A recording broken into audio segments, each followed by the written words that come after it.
Hi everyone, morning and welcome to episode 7 in our series of commentaries on the anatomy of a crisis, Life Goes On. So this is the series where we talk to HR and finance leaders who not only survived the first 6 months of the crisis, but actually thrived in some way and have hopefully some positive and inspiring news and ideas to share with you, our listeners, and to hopefully help us, as Churchill once said, never let a good crisis go to waste. Hello, Tom. Hi, Tom. Hi. Hello. I've just kicked off for you.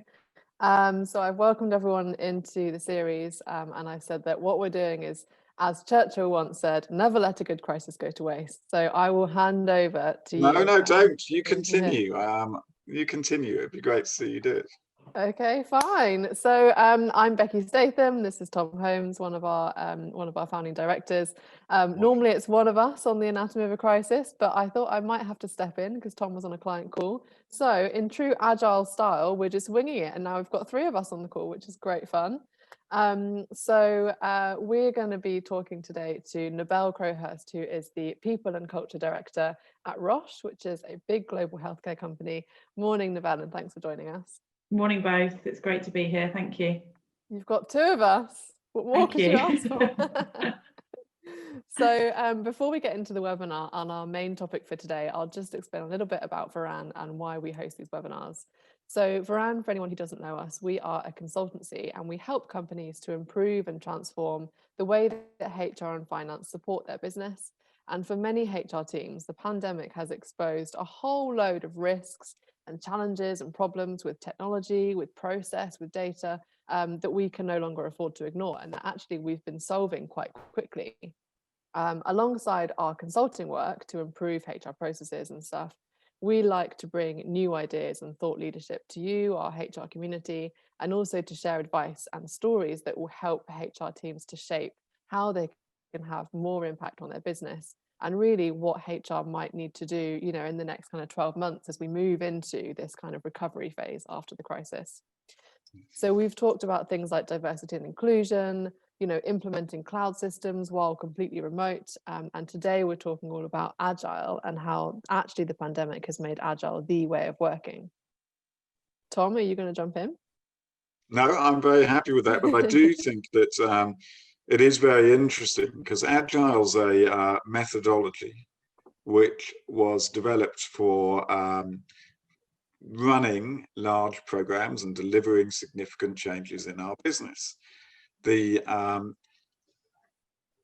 pace of Agile is 2 weeks. So a change occurs, then you work out a plan for the 2 weeks, and you do those 2 weeks with daily meetings, etc., through that 2-week process. And I do not know a business globally which has not been having to undertake changes to their plans every 2 weeks or so and continue to do so. It looks like there's going to be further changes in the UK in the next 2 weeks. I'd be very surprised if there weren't. There's certainly been a lot of changes over the last 2 weeks.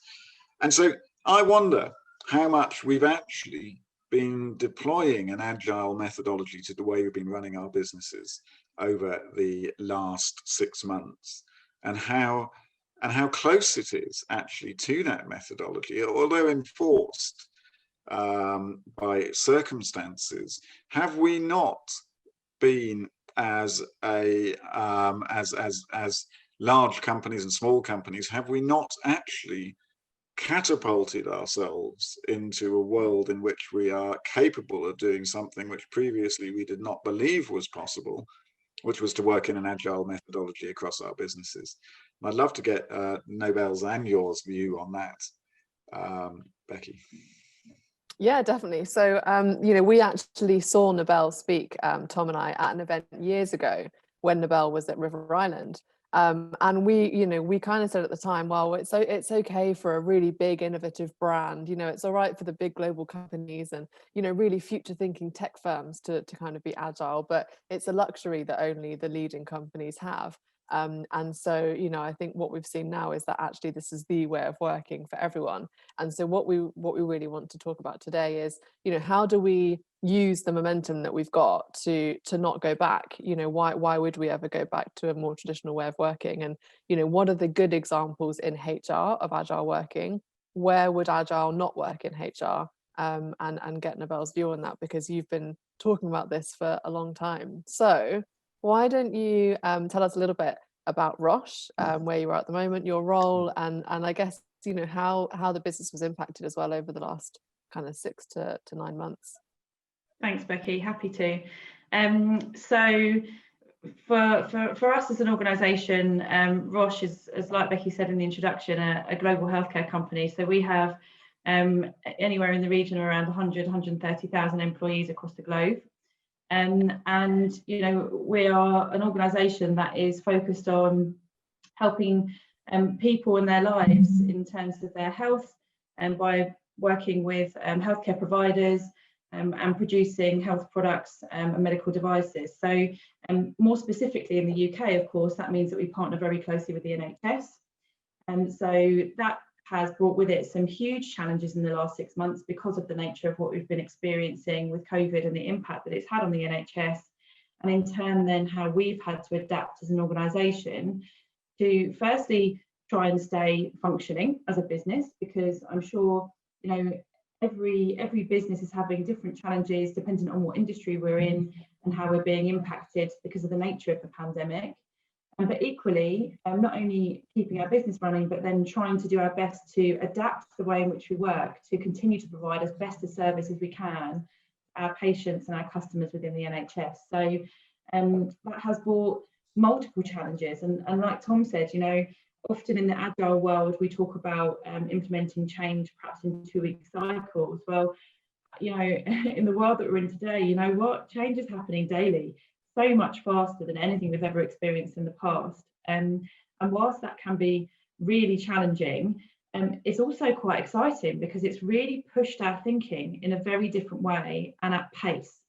And that is why Agile is a great kind of bedrock for the way in which businesses can work, and I believe should work as we progress into the future. So within Roche, I joined just over a year ago, and it was a real joy for me to join and know that the organisation has a real passion and ambition to truly bring to life agile principles and agile ways of working. And that was great for me because, like you said, Becky, it was something that we were really passionate about at River Island in my previous role, and being able to bring some of that learning into the business has been fantastic experience for me and for the business, for me to be able to share some of those experiences. But it comes with its challenges because an organisation the size of ours, to be able to unlearn ways in which we've worked for many, many years and work in new ways that sometimes feel very unusual and at times quite uncomfortable can be quite tough. And so working through that, collaborating across the organisation, testing and learning and experimenting with things as we go along is all part of the experience. And I truly believe that what COVID has done has been a catalyst to force that through at a far greater rate than we perhaps would have experienced in the past. And that's kind of where we're at today. So I think it's worth for people on the call describing what you understand Agile to be, because we've got the capital Agile, haven't we? Capital A Agile in a kind of software development way, and that you know, there's a kind of set of principles that people try and apply to things like cloud implementations. And then there's kind of Agile with a small a, which might be maybe taking some inspiration from that way of working, but not necessarily following it to the letter. So how would you describe Agile for people on the call? Yeah, I think it's so broad, but that's what's so great about it.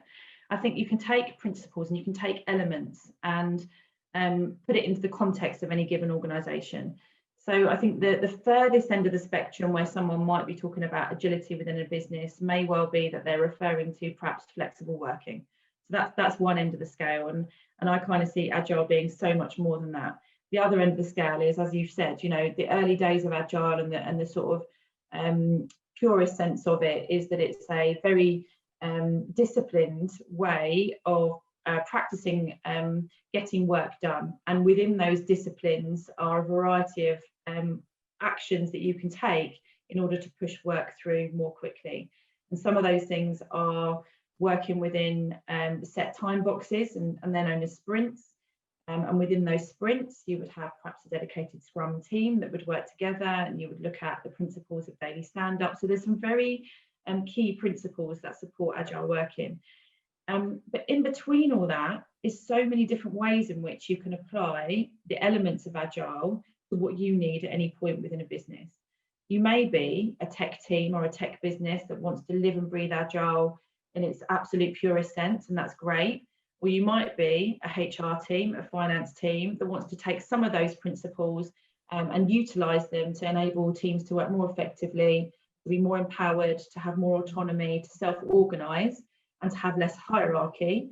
And that in itself is working in an Agile way. There's no hard rules to what Agile is within an organisation, and I think that's the beauty and the joy of it. And understanding and appreciating the history behind it, bringing into a business the elements that work best for you, and learning as you go which things work and which things don't. But there's certainly a broad spectrum between small a Agile and big A Agile, and where you sit on that spectrum for sure. And at River Island, not to go back to it too much, but the example that I remember really standing out was the performance management process, which is almost the least Agile process you can possibly think of, because it's done, annually, and it's kind of very waterfall. A person might do their own objectives, and then they might evaluate themselves, then a manager does it, then it goes back to review. It's kind of the least Agile thing ever. But I remember you did bring some agility to that process, didn't you? And there were quite substantial benefits to doing that at River Island. Yeah, I hope, that was probably 6 or so years ago now, and there were other organisations ahead of us that, made those changes. And I really hope that over the last few years, so many other organisations have really questioned themselves on how they manage things like performance management and how they introduced new ways of doing things. But certainly that was probably a starting point for us to really be bold in the way in which we work, to challenge the status quo of, well, this is how HR does things, so we just have to do it that way. But actually say, well, no, if that process doesn't work for us or for our organisation or for our people, how can we do it differently? And I think that in itself is part of having a curious and creative Agile mindset, to at least even be in a position to challenge those ways of working that perhaps have always been the way they've been, and question them and really scrutinise whether what you're doing is best for the business and how you perhaps could do it differently. So can you explain what you did with performance management, or some other examples maybe from Roche of where you've moved from a kind of traditional way of doing things in HR to a more Agile way? Yeah, I'll give you a more recent one within Roche, just because it's kind of sort of more in the present day, and I'm absolutely happy to go delving into the performance management piece. But that in itself creates a whole realm of conversations and questions normally. And so I guess a good recent example within Roche is that we're so committed to bringing to life Agile principles within the organisation. We've introduced a pool of Agile coaches within the business. And those Agile coaches have been given the opportunity to have really dedicated learning and upskill programs, so that they can appreciate the principles. And then within HR itself, again, probably a challenge a lot of people face is, how do we improve onboarding within the organisation? It's one of those topics that never goes away in HR. We do our best to create amazing employee experiences with onboarding, and no sooner as you've started something, actually you should continually review it and improve it. And so we realised that we needed to do some work around the employee experience and improving the kind of point in which an employee has their job offer right the way through perhaps their first 6 months. And that's a massive undertaking, to unpick everything and to look at what's working, what's not, where can we make improvements. And then when we embarked on that, we kind of realised the scale of what we needed to do, and then realised actually the only way we're going to be able to work through all of the different components that need some kind of new improvement or new innovation was to break it down into Agile sprints. So we set it up as an Agile project. We created a very clear backlog of work that we prioritised, and we knew what we wanted to work on. We had a very clear picture of who we wanted involved in being able to contribute to coming up with the solution, and we worked through it 2 weeks upon 2 weeks with our sprints, having daily stand-ups. We had a really passionate and dedicated product owner that looked after the project. And what that meant was, instead of something that could have gone on for a year or 2 years of constant small little tweaks, we had a very focused 3-month period of time where we completely turned our onboarding experience upside down for the better, and enabled our kind of business leaders and managers to understand how we could do things differently to improve the experience for our new starters. So I guess the kind of learning from that is, by utilising Agile, it creates focus and it helps to get things done quicker. And as part of Agile, you gain feedback from the business more, don't you? I think, and you kind of iterate your design. In a company as big as Roche, where on earth do you start getting that feedback, and how do you get enough to be representative, but not so much that it ends up actually slowing down the process? Yeah, it varies. So in some respects, when we're working on things that are at a global scale, yeah, that can be hugely complex. But we are a very connected organisation and naturally collaborative. So we're quite fortunate that we've got kind of Google suite of tools within the business. And so we've got our own internal kind of social media channel, which is Google Currents. And that enables people to connect with one another across the globe with things that they're working on. So if, for example, there's something happening in a particular place and we want input or feedback from another country or another region, we can share what's going on through that medium, and we can engage with people all across the globe in a very fast way. We can equally invite people to join sprints. And there again is a learning from COVID, which is, historically, you would say, okay, if we're going to do a sprint, we better all get together. We better all be in a room and have loads of post-it notes and whiteboards, and we can't do this and we can't collaborate unless we're together in a room. And of course, collaboration in a room is nicer, but actually we haven't had that luxury. And so being able to say, actually, we can still do this. We can use Google Hangouts, we can use the principle of Jamboards, and we can use technology that's there and available to us to continue to sprint and work together. Oh, and by the way, save money, because it means that we haven't got to fly all over the world to be places and stay in hotels and still get stuff done. That has been quite an eye-opener, I think, for people in lots of different contexts. Are there any areas at Roche where you've attempted to do something in an Agile way and it hasn't worked, or any ways, where you're just thinking it's not going to work that way? I mean, this is all part of it. Things don't always work perfectly, and I think that's one of the things of Agile. It's because you're working in iterations, and because you're delivering things incrementally, and you are continually gathering feedback, you're testing and learning as you go along. And so instead of in the traditional kind of project sense or work deliverable sense, where you get given a brief and you say, okay, yeah, got the brief, I'm going to go away now for 3 months, 6 months, I'm going to work on something and I'll come back and present it to you.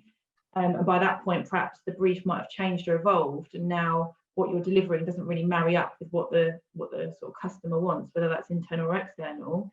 Utilising Agile and looking retrospectively much more regularly enables you to adapt and shift that path in line with the needs of whatever it is you're delivering against. And so it can avoid that kind of chasm of unknown where you're waiting for something to be delivered over a long period of time.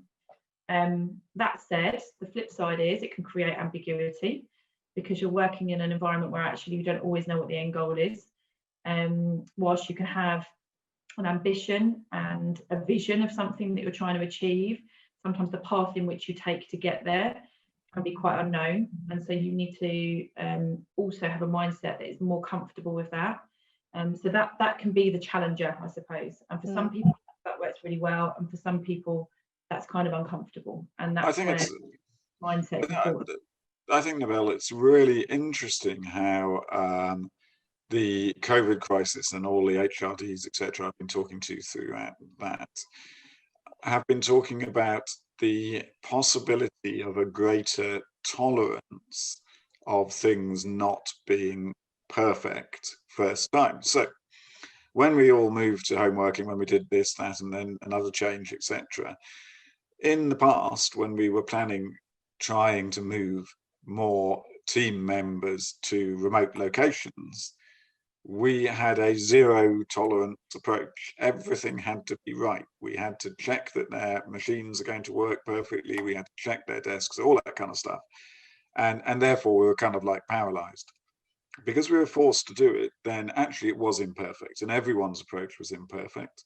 And then after the first 2 weeks, it changed after the second 2 weeks, and then it changed again after the third 2 weeks.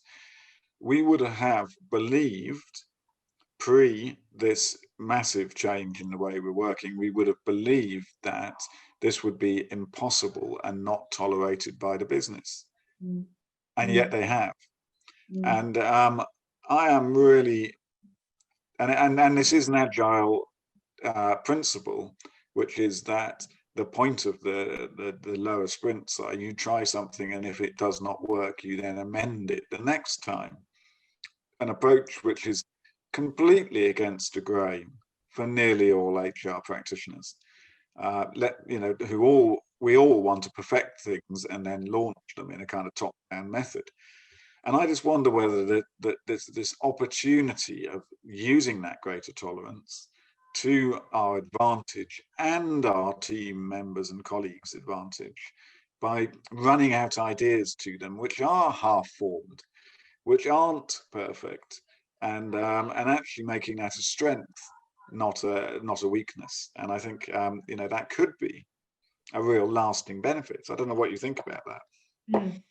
Yeah, I mean, isn't that a joy that this is a situation that is, in most respects, really horrid? We're facing a really horrible time right now, but if we can take some things from it that change the way in which we approach work for good, for the better, then isn't that fantastic? And I think being able to share what businesses are doing in different contexts to inspire others to really question how they've worked historically is absolutely what we should be taking from this situation. And we talk a lot in Agile about good enough, and even for myself, it's not easy sometimes. Some people naturally want things to be perfect. I would have historically described myself as being a bit of a perfectionist. I want it to be really great. I don't want anyone to see it until it's absolutely perfect. Well, actually, is it not better to say, okay, let's let our customers or our client groups, wherever it might be, see what we've done so far, for them to give us some feedback, for them to give us some guidance, so that we then move off and continue in the right direction to enable us to deliver something that they really need. So good enough is much more of a focus for us right now than things being perfect. But that doesn't always come easy to people, and that's all part of it. Yeah. And it's and Becky, I'm going to hand back to you in a second to ask to go through the next question. But it is not true that HR departments are the most popular departments in most companies. And over the years, HR has been criticised and is criticised for a number of things: being unresponsive, not providing the right thing, not giving them this data, not that data, etc.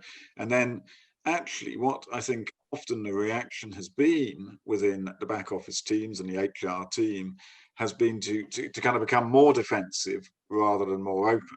So it's kind of like, oh, that onboarding process, nobody likes it. So let's go away and think about it for a long period and then maybe launch a new tool or a new onboarding thing in a year's time, which then promotes the kind of unreactive view. But we've become defensive because we're scared of the business reaction to the initiatives we do.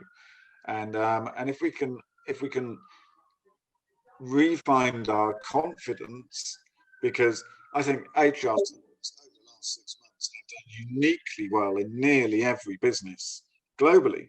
It's the HR team which has been leading the largest change in working which we have seen in the last 30 years. It's the HR team which has been leading our individual companies' response to real illness and hardship. It's the HR team who have been sorting out how people, even if they're not able to work in the normal fee-earning roles they have, still get paid. It's all the HR team's done an enormous amount and really driven. And I think we need to and we really need to rediscover our confidence on we can do things very quickly, we can do things very well, and yes, they're sometimes imperfect, but guess what? The business wants the result more than they want the perfection. Yeah, I couldn't agree more. I think, yes, of course, we will always have a role in keeping our people safe, creating, environments that people can do their jobs, but also I think we have a role in being the pioneers of innovation and transformation in businesses.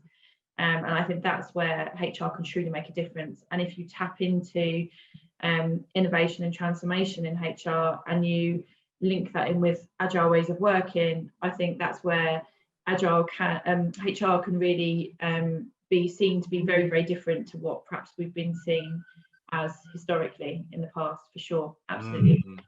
What do you think, Becky? So I'm just thinking about the fact that the agile way of working has come from software development, and it's kind of, it's very well used in tech startups, for example. And you would think that the traits that people need to be agile are probably the exact opposite to the traits that people need to be in HR. So generally, HR, if you think about payroll people, very rules-based, very black and white, very precise. They'll check things over and over and over again. It has to be perfect.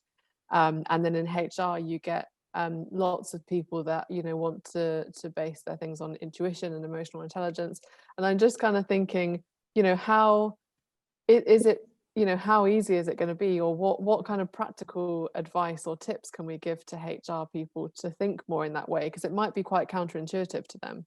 Do you know what? I think what's really important to bear in mind is being agile isn't just about being maverick and laissez-faire and just saying, "Hey, just." And I do think that is a bit of a perception as well, because one of the questions we've had is, there is an association with kind of no documentation. So some people are like, "Oh, I'm being agile, I'm not documenting anything." It's like that's also not going to go down very well with your program governance and things like that. Yeah, for sure. Actually, within agile, and I said this earlier, there is a sense of discipline. And that's the bit I think that if you can kind of leverage that in terms of the thinking, if you've got a very traditional mindset HR team who feel that using agile would be a little bit too free flow and it would just mean that everything just goes out the window, then tap into the things that actually create a sense of discipline. Because although agile creates the opportunity to flex as you're progressing, there is still things that you utilize to keep you on track, to keep your customers and client groups informed, and that whole cycle that you go through when you're working through an agile sprint. There are the key fundamentals that you do stick with. There's lots of things that you can say, might we do that bit, might we not? How do we want to flex that piece? But the principle of a sprint, there are some elements that I would suggest you kind of would always keep. You would always keep your sprint planning, and your sprint planning at the beginning of the sprint would include your team, your product owner, and your sponsors. You would then always keep the commitment of the team having a daily stand-up, and that daily stand-up only needs to be 15 minutes, but it's that checkpoint and it's the shared accountability point. You would then always keep at the end of your sprint a review and retrospective. And that's that opportunity to have that feedback loop. And what you do around that, okay, you might do slightly differently, but if you've got that sense of discipline within agility, that then I think gives you that counterbalance for people to feel that sense of, we're not just going into free flow, we have got something to be able to base our work on, but it's not the traditional 6-month waterfall project with a Gantt chart and a meeting once a month that's 3 hours that everyone wants to pull their hair out in, and actually you do very little towards your actions before that meeting, and it's only an hour or two before that meeting you think, oh, I need to make sure I've got my project meeting update, and you kind of scrabble around to do stuff, that slows things down. Whereas having a daily check-in, a very quick point in time, keeps the momentum moving forward.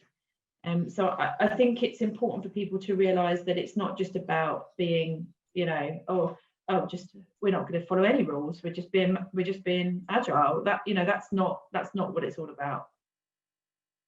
I mean, The requirement, so the requirement of an agile approach, the need for an agile approach and all that stuff is where one is trying to develop and transform one's service. So, and I think a lot of us have the perception that we'll create the right HR processes and then they are done. The business conditions over the last 6 months have demonstrated that that has clearly not been the case over that period. It's unlikely to be the case over the next 12 months as well. But I also wonder whether it was ever the case. So whilst we've got a perception that what we want to do is generate perfect processes and then do them, and then we often talk about moving back into BAU, business as usual. We'll transform the processes in an HR group, then we'll move to BAU. But I think that was always a bit of a fallacy, and actually the creation of a ongoing transformation within our HR functions, ongoing change and change is something which we have all struggled with and is incredibly hard to do, because of this tension between getting the processes right and then just going into BAU, and the reality, which is that we actually need to develop and change those processes and activities forever. I guess there are, if you then took a map of the HR functions, some of them require more of this and some of them less, and some are probably no-go areas. So the contractual, commercial, these kind of areas, possibly grievance areas like this, are areas where one would want to be a bit more cautious about changing things without having that kind of centralized design. But I still think it's very exciting, and I think there's an element of I think there is a really important element here of something which is emerging, which people have not really worked through yet, which is which could move us forward an awful long way, Nebel. Yeah, I think you're right, and it does. Working in new and different ways can sometimes lend itself better to some areas than others. But I think the point you make about, we do a project, then we go into business as usual. HR is never done. I think that mindset is not helpful. I think actually we've got some core fundamentals that we can't ignore. We have to pay people. We have to make sure people have got suitable terms of contracts, all that kind of stuff.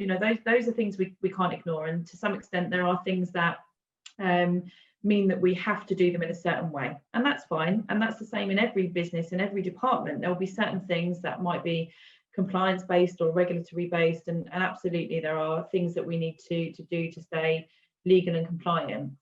That said, I think the way in which you tackle anything that you're faced, you can question whether the way in which you're doing it could be done better.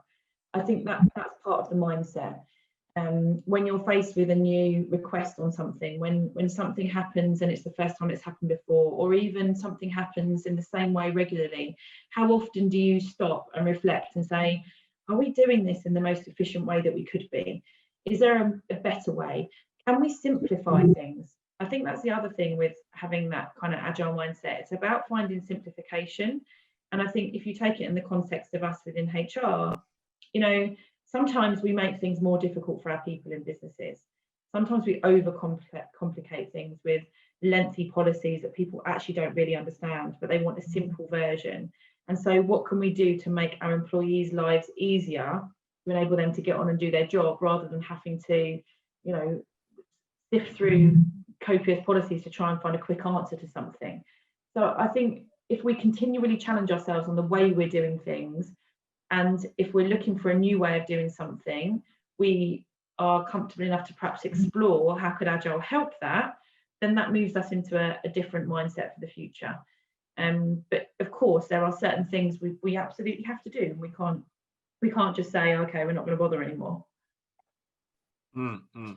I was actually thinking, as you said that, you asked a question first off, which is how many times do we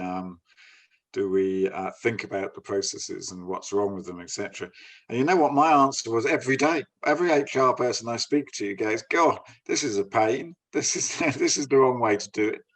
But finding a vehicle to be able to solve that, because then 10 minutes later, as is typical with all of us, we then move on to the next thing, forget about that until we pick up that piece again.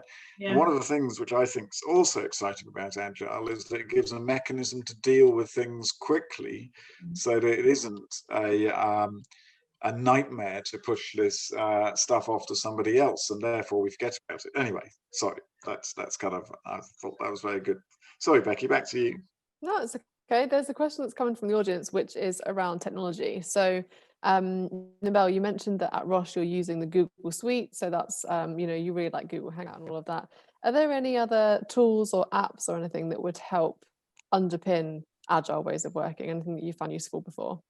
Yeah, and I think they're things that have been around for quite some time. So anybody that's explored this space are probably using them already, but certainly one that we leverage a lot, in fact, every day, is Trello.